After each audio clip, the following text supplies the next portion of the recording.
ne fais jamais ça après un premier baiser. Elle va fuir. Le premier baiser vient de se produire. L'attraction était palpable, la tension parfaite.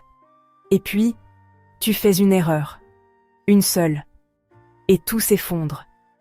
Elle prend ses distances, devient froide, et finalement, disparaît.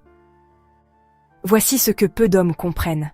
Le premier baiser n'est pas une ligne d'arrivée, c'est une porte qui s'ouvre. Et ce que tu fais dans les heures et les jours qui suivent révèle ta maturité émotionnelle beaucoup plus que le baiser lui-même. Aujourd'hui, je vais te montrer 3 erreurs que font 90% des hommes après ce moment crucial. Des erreurs qui viennent de l'insécurité, pas de la malveillance. Et surtout, je vais te montrer comment transformer cette étincelle en quelque chose de profond et authentique. Première erreur, suranalyser chaque détail du baiser et projeter tous tes scénarios anxieux. Laisse-moi te décrire une scène que tu reconnais peut-être. Tu rentres chez toi après ce premier baiser, et au lieu de simplement savourer ce moment, ton mental entre en mode analyse intensive. Est-ce que j'ai bien fait? Est-ce que j'ai embrassé au bon moment? Est-ce qu'elle a vraiment aimé? Pourquoi elle n'a pas souri après? Est-ce que ça veut dire qu'elle regrette? Qu'est-ce que je devrais faire maintenant?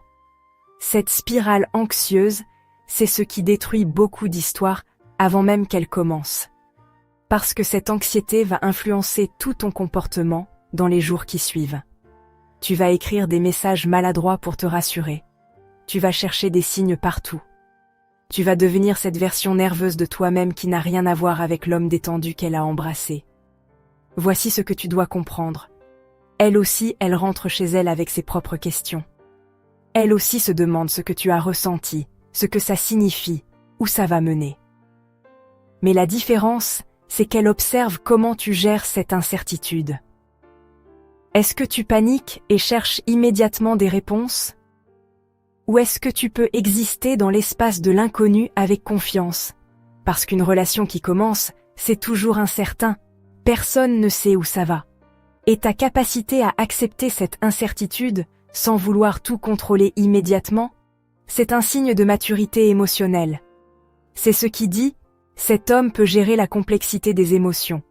Il ne va pas paniquer à la moindre ambiguïté. L'approche mature, ce n'est pas de ne rien ressentir. C'est normal d'être un peu nerveux, excité, incertain. Mais au lieu de laisser cette nervosité te piloter, prends du recul, respire. Rappelle-toi que si ce baiser s'est produit, c'est qu'il y avait une connexion réelle. Et une connexion réelle ne se brise pas parce que tu n'as pas envoyé le message parfait dans l'heure qui suit.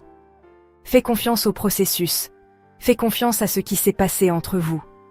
Et donne-toi, et donne-lui, l'espace pour digérer ce moment sans pression. Deuxième erreur, changer complètement de comportement par peur de perdre ce qui vient de commencer. Voici comment ça se manifeste. Avant le baiser, tu étais naturel, détendu, toi-même. Vous aviez trouvé un rythme confortable dans vos échanges. Puis le baiser arrive. Et soudain, tout change. Tu deviens soit ultra disponible, répondant en 2 minutes à chaque message, proposant de vous voir constamment.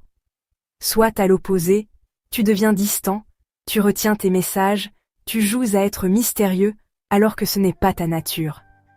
Les deux extrêmes viennent du même endroit. La peur. Peur de paraître trop intéressé. Peur de ne pas paraître assez intéressé. Peur de mal faire. Et cette peur te fait sortir de qui tu es vraiment pour devenir ce que tu penses qu'elle attend. Voici ce qu'elle ressent de son côté. Elle a embrassé un homme qu'elle trouvait authentique et attirant. Et maintenant, elle se retrouve face à quelqu'un de différent. Soit quelqu'un de trop intense qui l'étouffe. Soit quelqu'un de soudainement froid qui la déstabilise. Dans les deux cas, elle se pose la même question. Qui est le vrai lui? Et pourquoi il a changé? Cette incongruence, c'est ce qui tue la confiance naissante. Parce qu'une relation se construit sur la cohérence. Elle doit sentir que l'homme qu'elle découvre est authentique, pas une performance qu'il maintient jusqu'à obtenir ce qu'il veut. puis qui change une fois le baiser obtenu. La vérité mature, c'est celle-ci. Le baiser n'a rien changé fondamentalement à qui vous êtes. C'était juste une étape naturelle dans votre connexion. Alors continue d'être exactement comme tu étais. Même rythme de message, même authenticité, même présence. Si vous vous écriviez tous les jours avant, continue. Si c'était plus espacé, garde ce rythme. Ne te force pas à jouer un rôle. Ne calcule pas stratégiquement quand répondre pour créer de l'incertitude artificielle. Ça, c'est des jeux d'adolescents.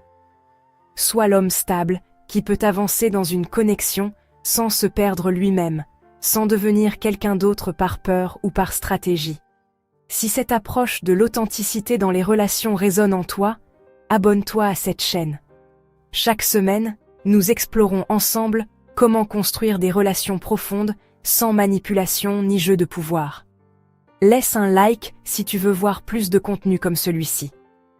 Troisième erreur.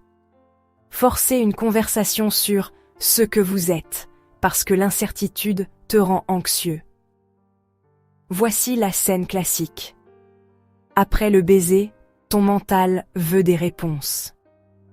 Est-ce qu'on est ensemble maintenant? Est-ce qu'elle ressent la même chose que moi? Est-ce qu'elle voit un avenir avec moi? Et cette urgence de savoir te pousse à initier la conversation. Alors, qu'est-ce qu'on est nous deux? Ou, il faudrait qu'on parle de ce qui se passe entre nous. Comprends-moi bien. Vouloir de la clarté n'est pas une faiblesse, c'est humain. Mais le timing compte énormément. Parce que forcer cette conversation trop tôt révèle une insécurité profonde. J'ai besoin d'un statut défini pour me sentir en sécurité. Elle, de son côté, vit probablement quelque chose de complètement différent. Elle savoure encore l'ambiguïté délicieuse de ce moment. Elle ne sait pas exactement où ça va, et cette incertitude est excitante pour elle. Elle se demande ce que tu ressens, elle pense à toi, elle laisse ses émotions se développer naturellement. Quand tu forces la définition, tu détruis cet espace de découverte organique. Tu transformes quelque chose de fluide et vivant en quelque chose de rigide et structuré. Et souvent, elle n'a pas encore de réponse claire à te donner. Parce qu'elle aussi est en train de découvrir ce qu'elle ressent. Voici la vérité mature sur les relations. Les meilleures connexions se développent dans l'espace entre ce qui est dit et ce qui est ressenti. Elles grandissent quand on leur donne du temps pour respirer, pour évoluer, sans pression de définition immédiate. Ça ne veut pas dire qu'il ne faut jamais avoir cette conversation. Ça viendra naturellement quand le moment sera juste. Quand vous aurez tous les deux vécu assez de moments ensemble pour que la question se pose organiquement. Mais après un premier baiser? C'est beaucoup trop tôt. L'homme mature comprend quelque chose de fondamental. Il peut tolérer l'incertitude.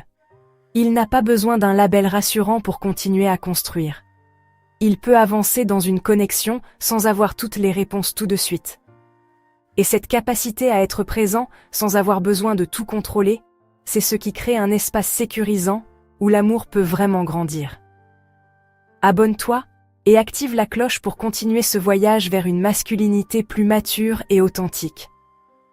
Dis-moi en commentaire, laquelle de ces erreurs t'a le plus parlé? Parce qu'au final, l'amour ne se construit pas sur la perfection. Il se construit sur l'authenticité, la patience et le courage de rester soi-même même dans l'incertitude.